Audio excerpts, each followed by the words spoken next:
ಎಲ್ರಿಗೂ ನಮಸ್ಕಾರ. So big ಬಾಸ್ನ ಇವತ್ತಿನ ಎಪಿಸೋಡ್ನ ಮತ್ತೊಂದು ಪ್ರೋಮೋ ಅಪ್ಲೋಡ್ ಮಾಡಿದ್ದಾರೆ. ಆ್ಯಂಡ್ ಈ ಒಂದು ಪ್ರೋಮೋದಲ್ಲಿ ನಮ್ಮ ಹನುಮಂತ ನಾಮಿನೇಷನ್ ಮಾಡ್ತಿದ್ದಾನೆ.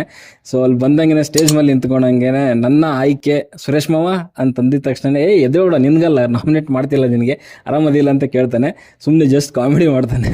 ಅದಾದಮೇಲೆ ಅಲ್ಲಿ ನಮ್ಮ ಹನುಮಂತ ನಾಮಿನೇಟ್ ಮಾಡುವಂಥದ್ದು ಧರ್ಮಣ್ಣ ಆ್ಯಂಡ್ ಐಶ್ವರ್ಯ ಅವರಿಗೆ. ಸೊ ಅವರಿಬ್ಬರನ್ನು ನಾಮಿನೇಟ್ ಮಾಡ್ತಾನೆ. ಕಾರಣಗಳು ಕೊಟ್ಟಂಥದ್ದು ಸಖತ್ತಾಗಿತ್ತು. ಆ್ಯಂಡ್ ಅದರಲ್ಲಿ ಒಂದು ಕಾರಣ ಅಂತಂದರೆ, ನಿಮಗೆ ಲಾಸ್ಟ್ ವೀಕಲ್ಲಿ ಏನು ಟಾಸ್ಕ್ ಆಯಿತು, ಸೊ ಅದರಲ್ಲಿ ಫಸ್ಟ್ ಡೇ ಇದ್ದಂಥ ಒಂದು ಆಸಕ್ತಿ ಲಾಸ್ಟ್ ಡೇ ಮಟ್ಟಗಾರ ಇರಲಿಲ್ಲ ಅನ್ನೋ ಒಂದು ರೀಸನ್ನ ಕೊಡ್ತಾನೆ. ಆ್ಯಂಡ್ ಕೌಂಟ್ರ್ ಒಂದು ಉತ್ತರ ಕೊಡುವಂಥದ್ದು ಐಶ್ವರ್ಯ ಅವರು. ನಮ್ಮದು ಆಸಕ್ತಿ 100% ಇತ್ತು, ಎಫರ್ಟ್ 100% ಇತ್ತು, ಎಲ್ಲನೂ ಇತ್ತು ಅಂತ ಹೇಳಿದ್ರು. ಬಟ್ ಅದಕ್ಕೆ ಮತ್ತೊಂದು ಕೌಂಟ್ರ್ ಕೊಡ್ತಾನೆ ಯಾರು, ನಮ್ಮ ಹನುಮಂತಣ್ಣ. ಸೊ ನಿಮಗೆ ಆಸಕ್ತಿನೂ 100% ಇತ್ತು ಅಂತ ಅನ್ಕೊಳ್ಳೋಣ, ಚೆನ್ನಾಗೂ ಆಡಿದ್ರಿ ಅನ್ಕೊಳ್ಳೋಣ, ಸೂಪರಾಗಿ ಆಡಿದ್ರಿ ಅನ್ಕೊಳ್ಳೋಣ, ಗಿಲಿ ಆಡಿದ್ರಿ ಅನ್ಕೊಳ್ಳೋಣ, ಮಾರ್ಕ್ಸ್ ಯಾಕೆ ಬರಲಿಲ್ಲ ಸ್ಕೋರ್ ಬೋರ್ಡಲ್ಲಿ ಅಂತ ಕೇಳ್ತಾನೆ. ಸೊ ಇದು ಸಖತ್ ಕೌಂಟ್ರ್ ಅಂತ ನನಗೆ ಅನಿಸುತ್ತೆ. ಆ್ಯಂಡ್ ಅಲ್ಲಿ ಧರ್ಮ ಅವರು ಕೂಡ ಫುಲ್ ಶಾಕ್ ಆಗಿ ಹೋಗ್ಬಿಟ್ರು ಹನುಮಂತಣ್ಣಂದು ಒಂದು ರೀತಿಯಲ್ಲಿ ಕೌಂಟ್ರ್ ಉತ್ತರ ನೋಡ್ಬಿಟ್ಟು. ಆ್ಯಂಡ್ ಅಲ್ಲಿ ಕ್ಲಿಯರಾಗಿ ಗೊತ್ತಾಗ್ತಿದೆ ಅಲ್ಲಿ ಅಂದರೆ ಹನುಮಂತಣ್ಣ ಪದೇ ಇವಾಗ ಸ್ವಲ್ಪ ಕಲಿತಿದ್ದಾನೆ ಮುಂದೆ ಹೋಗ್ತಾ.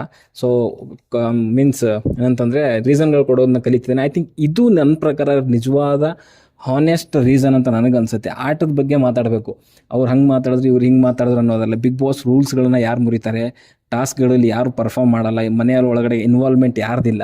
ಸೊ ಈ ರೀತಿಯ ಒಂದು ರೀಸನ್ಗಳಾದರೆ ಓಕೆ, ಬಟ್ ಪರ್ಸ್ನಲ್ ರೀಸನ್ಗಳು ಕೊಡುವಂಥ ನನಗೆ ಇಷ್ಟ ಆಗಲ್ಲ. ಬಟ್ ಇಲ್ಲಿ ಹನುಮಂತ ಮಾತ್ರ ಸಖತ್ತಾಗಿ ಕೌಂಟ್ರ್ಗಳನ್ನ ಕೊಟ್ಟಿದ್ದಾನೆ, ರೀಸನ್ನು ಕೊಟ್ಟಿದ್ದಾನೆ. ಯಾವ ರೀತಿಯಲ್ಲಿ ಹೇಳಬೇಕು ಆ ರೀತಿಯಲ್ಲಿ ಹೇಳಿದ್ದಾನೆ. ಎಂಟರ್ಟೈನ್ಮೆಂಟ್ ಕೂಡ ಮಾಡ್ತಾನೆ, ಕಾಮಿಡಿ ಕೂಡ ಮಾಡ್ತಾನೆ, ಫನ್ ಇದೆ, ಎಲ್ಲ ಇದೆ. ಸೊ ಈ ರೀತಿಯ ಒಂದು ಸ್ಪರ್ಧಿಗಳು ಬಿಗ್ ಬಾಸ್ ಮನೆ ಒಳಗಡೆ ಇದ್ದರೆ ಸೊ ಯಾರಿಗೂ ಒಂದು ರೀತಿಯಲ್ಲಿ ಟಾರ್ಗೆಟ್ ಮಾಡುವಂಥದ್ದಿಲ್ಲ, ಏನಿಲ್ಲ, ಹಾನೆಸ್ಟಾಗಿ ಇರಬೇಕು ಅಂತ ನನ್ನ ಅನಿಸಿಕೆ.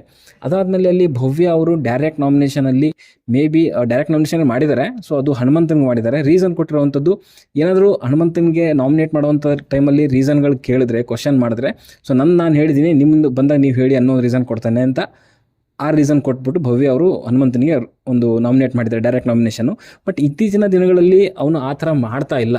ಅದು ಹೇಳಿದ್ದು ಓನ್ಲಿ ಯಾರಿಗೆ, ಸುರೇಶಿಗೆ ಮಾತ್ರ 1-2 ಸರಿ ಹೇಳಿದ್ದ ಬಿಟ್ಟರೆ ಅದನ್ನೇ ಒಂದು ರೀಸನ್ ಆಗಿ ಇಟ್ಕೊಂಡು ಹೇಳುವಂಥದ್ದು ನನ್ನ ಪ್ರಕಾರ ಸರಿಯಲ್ಲ ಅಂತ ನನಗನ್ಸುತ್ತೆ. ಇವಾಗ ನೋಡಿ, ಯಾರಿಗೆ, ಧರ್ಮಣ್ಣಂಗೆ ಆ್ಯಂಡ್ ಐಶ್ವರ್ಯಗೆ ನೀಟಾಗಿರುವಂಥ ರೀಸನ್ ಅದು. ನನ್ನ ಪ್ರಕಾರ ನಿನ್ನೆ ಒಂದು ಎಪಿಸೋಡಲ್ಲಿ ಏನು ರೀಸನ್ಗಳು ಕೊಟ್ಟರು ಅದೆಲ್ಲದಕ್ಕೂ ಹೋಲಿಸ್ಕೊಂಡ್ರೆ ಇದು ನನ್ನ ಪ್ರಕಾರ ಪಕ್ಕಾ ರೀಸನ್ ನಾಮಿನೇಟ್ ಮಾಡಲಿಕ್ಕೋಸ್ಕರ.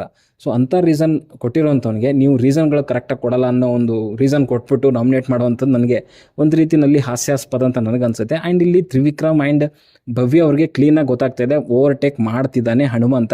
ಸೊ ಅದಕ್ಕೋಸ್ಕರ ಅವನನ್ನು ಮಗ್ಚಾಕ್ಬೇಕು ಅನ್ನೋ ಒಂದು ರೀತಿಯಲ್ಲಿ ಕಾಣಿಸ್ತಿದೆ. ಆ್ಯಂಡ್ ಭವ್ಯ ಅವರು ಗೊತ್ತಿಲ್ಲ ಅದು ಏನು ರೀಸನ್ ಇಟ್ಕೊಂಡು ಮಾಡಿದ್ರು ಅಂತ. ಅದು ಇತ್ತೀಚಿನ ದಿನಗಳಲ್ಲಿ ಒಂದು ಎಪಿಸೋಡ್ಗಳಲ್ಲಿ ಆ ಥರ ರೀಸನ್ ಯಾರಿಗೂ ಹೇಳಿಲ್ಲ. ಅವನು ಕ್ಲಿಯರ್ ಆಗಿರೋವಂಥ ರೀಸನ್ಗಳು ಹೇಳ್ಕೊಂಡು ಬಂದಿದ್ದಾನೆ. ಬಟ್ ಆದರೂ ಕೂಡ ಹನುಮಂತನ ನಾಮಿನೇಟ್ ಮಾಡಿರುವಂಥದ್ದು ನನಗೆಲ್ಲೋ ಸ್ವಲ್ಪ ಬೇಸರ ಅಂತ ನನಗನ್ಸುತ್ತೆ. ನಾಮಿನೇಟ್ ಮಾಡಲಿ, ಬಟ್ ರೀಸನ್ಗಳು ಕರೆಕ್ಟಾಗಿ ಕೊಡಲಿ ಅನ್ನೋದು ನನ್ನ ಅನಿಸಿಕೆ. ಅಲ್ಲಿ ಕೆಲವೊಂದು ಕಾಮಿಡಿಗಳು ಮಾಡಿರೋದ್ರಿಂದ ಅಲ್ಲಿ ಶೋಭಾ ಶೆಟ್ಟಿ ಆದರೂ ಆಗಿರ್ಬೋದು, ಕೆಲವರೆಲ್ಲ ಫುಲ್ ಒಂದು ರೀತಿ ನಗಾಡ್ತಿದ್ರು. ಸೊ ಈ ರೀತಿ ಎಂಟರ್ಟೈನ್ಮೆಂಟ್ ಒಂದು ಕ್ವಾಲಿಟಿ ಕೂಡ ಅವನ ಹತ್ರ ಇದೆ. ಸೊ ನೋಡೋಣ, ಅವನು ಖಂಡಿತವಾಗ್ಲೂ ಸೇವ್ ಆಗ್ತಾನೆ ಅಂತ ನನಗನ್ಸುತ್ತೆ.